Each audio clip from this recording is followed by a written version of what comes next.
యజ్ఞ యాగాదుల్లో ఆరాధించే దేవతాగణానికి, మంత్ర సమూహానికి, యాజ్ఞికుల బృందానికి ప్రభువై ఫలప్రదాతయ్య అనుగ్రహించే పరమేశ్వర స్వరూపమే గణపతి.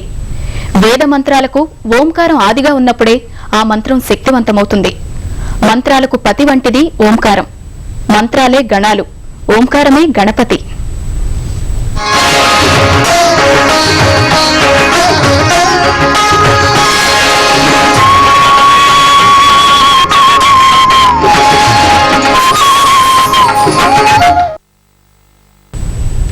తెలుగుదేశం పార్టీ కార్యాలయంలో జరుగుతున్న గణేష్ పూజలను ఇప్పుడు ప్రత్యక్ష ప్రసారం ద్వారా చూద్దాం.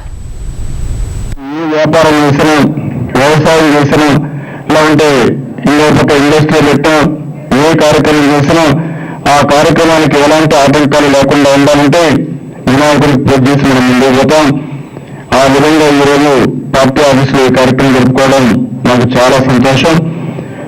అయితే నేను వినాయకుడిని ఒకటే పెడుతున్నాను. మన రాష్ట్రంలో కరువు వచ్చింది, దేశంలో కరువు ఉంది, ప్రజలకు చాలా ఇబ్బందులు ఉన్నాయి.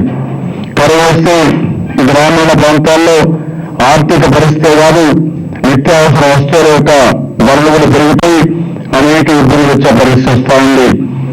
రైతులు పూర్తిగా నష్టపోతున్నారు. రైతులు దిక్కుదోచిన పరిస్థితులు ఆత్మహత్యలు చేసుకుంటున్నారు. ఇంకో పక్కన పట్టణ ప్రాంతాల్లో అయితే, గ్రామీణ ప్రాంతాల్లో కూడా నిత్యావసర వస్తువుల ధరలన్నీ పెరిగిపోయి తిండి గింజలకు కొరత వస్తూ ఉంది. ఇది చాలా ప్రమాదకరమైన పరిస్థితి. ఇలాంటి పరిస్థితిలో వినాయకుడిని ఒకటే కోరుతున్నాను, మేమందరం కూడా ప్రార్థిస్తున్నాం. ఈ రాష్ట్రంలో, ఈ దేశంలో పుష్కలంగా వర్షాలు కురిపించి కరువు నుంచి ఈ రాష్ట్రాన్ని, ఈ దేశాన్ని కాపాడాల్సిందిగా వినాయకుడిని ప్రార్థిస్తూ, ఆ విధంగా జరుగుతుంది కూడా మరొకసారి జరగాలని మరొకసారి కోరుకుంటూ మీ అందరి సెలవు తీసుకుంటున్నాను. అందరికీ నమస్కారాలు.